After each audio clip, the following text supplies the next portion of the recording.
छत्रपती संभाजीनगर जालना विधान परिषद निवडणुकीच्या जागेवरून निर्माण झालेल्या वादाची शिवसेनेच्या बैठकीमध्ये एक इनसाइड स्टोरी समोर आली आहे। अब्दुल सत्तार यांनी बंड केला, पण एकनाथ शिंदेंसोबतच्या बैठकीनंतर सत्तारांचा बंड शमलेला आहे अशी मोठी बातमी समोर येते।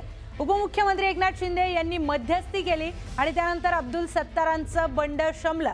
याचीच इनसाइड स्टोरी आता न्यूज 18 मराठीच्या हाती लागली आहे। शिवसेनेच्या नेत्यांची ही बैठक रात्री 11 वाजता सुरू झाली, तर रात्री थेट 2 वाजेपर्यंत ही बैठक सुरू होती।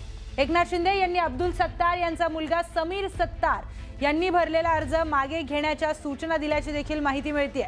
शिंदेंच्या सूचनेनुसार आता अब्दुल सत्तार यांचा मुलगा समीर सत्तार आपला अर्ज मागे घेणार आहे। तब्बल 3 तास चाललेल्या या मॅरेथॉन बैठकीमध्ये एकनाथ शिंदेंनी प्रत्येक नेत्यासोबत स्वतंत्र बैठक घेतली आणि वादाची कारणं समजून घेतली। यावेळी अनेकांनी पालकमंत्र्यांची तक्रार केल्याची ही माहिती समोर आली आहे। निधी मिळत नाही याबद्दलची देखील तक्रार केल्याचं कळतंय। त्यानंतर एकनाथ शिंदेंनी प्रत्येकाला स्वतंत्र सूचनाही दिल्याची माहिती आहे। सर्वांची मतं जाणून घेतल्यानंतर एकत्रित बैठक घेत सर्वांचे कानही टोचल्याची माहिती आता समोर आली आहे। शिंदेंनी यावेळी 2 शिवसेना एकत्र येण्याबाबत केलेल्या वक्तव्यावरही सत्तार यांचे कान टोचल्याची माहिती समोर आली आहे। यानंतर एकनाथ शिंदेंच्या बैठकीतील इनसाइड स्टोरी नेमकी काय होती ते पाहूयात ग्राफिक्सच्या माध्यमातून। तर शिंदेंच्या बैठकीमध्ये नेमकं काय झालं? छत्रपती संभाजीनगर जालना विधान परिषदेच्या उमेदवारीवरून वाद सुरू झालेला होता। अब्दुल सत्तार यांचा मुलगा समीर सत्तार यांनी उमेदवारीचा अर्ज भरलेला होता। शिवसेना नेत्यांची रात्री 2 वाजेपर्यंत खलबत सुरू होती। ही इनसाइड स्टोरी न्यूज 18 मराठीच्या हाती लागली आहे। 3 तास शिंदेंच्या उपस्थितीमध्ये ही मॅरेथॉन बैठक चालली। 6 आमदार, 2 जिल्हा प्रमुख, 1 खासदार या बैठकीमध्ये उपस्थित असल्याची माहिती आहे। तर शिंदेंनी प्रत्येक नेत्यासोबत स्वतंत्र बैठक घेत त्यांची मतं जाणून घेतली आहेत। अनेकांनी शिंदेंसमोर पालकमंत्र्यांची तक्रार केल्याची देखील माहिती आहे। निधी मिळत नसल्याची देखील तक्रार शिंदे यांच्या समोर करण्यात आली। तर शिंदेंनी प्रत्येकाला स्वतंत्र सूचना दिल्या आहेत। निधी मिळत नसल्याची तक्रार शिंदेंसमोर करण्यात आलेली आहे आणि त्यानंतर शिंदेंनी प्रत्येकाला वेगवेगळ्या सूचना दिल्या आणि त्यानंतर बैठकीनंतर शिंदेंनी सर्व नेत्यांचे कानही टोचलेत। समीर सत्तार यांना अर्ज मागे घेण्याचे निर्देश एकनाथ शिंदेंकडून देण्यात आलेत। तर जिल्हा बँकेमध्ये जमल्यास युतीमध्ये, अन्यथा स्वतंत्र लढण्याच्या सूचना शिंदेंकडून देण्यात आल्याची माहिती समोर आली आहे। तुम्ही लक्षात ठेवा, आमचे नेते आदरणीय सन्माननीय उपमुख्यमंत्री एकनाथरावजी शिंदे साहेब आहेत आणि शिंदे साहेब जे बोलले ते अंतिम राहील। कोणत्याही परिस्थितीमध्ये मला उद्याही सीएम साहेबांशीही भेटायचं, त्यांच्याशी भेट होईल आणि अंतिम निर्णय पक्षाच्या आदेशाप्रमाणे होईल। राज्यामधल्या एकंदरीत युतीला आमच्यामुळे कुठं तडा जाणार नाही याची दक्षता आम्ही घेऊ। आणि शेवटी महायुतीने आम्ही 17 जागा लढवतोय, 17 जागा महायुतीत जिंकणार आहे। त्यामुळे पूर्णपणे बहुमत जे आहे, मेजॉरिटी आहे, नंबर जे आहेत महायुतीकडे जास्ती आहेत।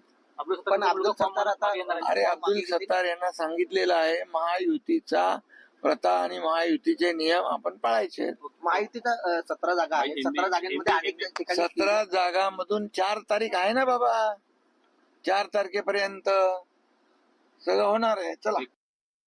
दरम्यान गिरीश महाजनांनी सत्तारांच्या वक्तव्यानंतर टीका केली आहे। सत्तारांनी महायुतीमध्ये मिठाचा खडा टाकू नये असं म्हणत त्यांनी सत्तारांना सल्लाही दिलाय। आपण लहान तोंडी मोठा आघात कशाला घ्यायला पाहिजे? आपण आपल्यापुरतं बोला ना, जिल्ह्यापुरतं बोला, पण युती ठेवायची की नाही भाजपशी हा आता मला विचार करावा लागेल। सत्तार असं बोलतायत, सत्तार माझे चांगले मित्र आहेत, पण त्यांनी असं बोलू नये, माझा असं त्यांना सल्ला आहे। ते असे म्हणतात की मोठा भाऊ आम्हाला संपवतो। आता मी तेच सांगितलं की हा सगळा अधिकार जो आहे बोलण्याचा हा मान्य शिंदे साहेबांचा आहे। सत्तार साहेब सध्या आमदार आहेत, त्यांनी असं बोलून कुठेतरी मिठाचा खडा टाकू नये महायुतीमध्ये, त्याच्याने होणार काही नाही। पण मला असं वाटतं असे विधान आपण टाळावेत। या सरकारमध्ये प्रचंड आपसातल्या मारामाऱ्या आहेत, आपसामध्ये प्रचंड दरी निर्माण झालेली आहे।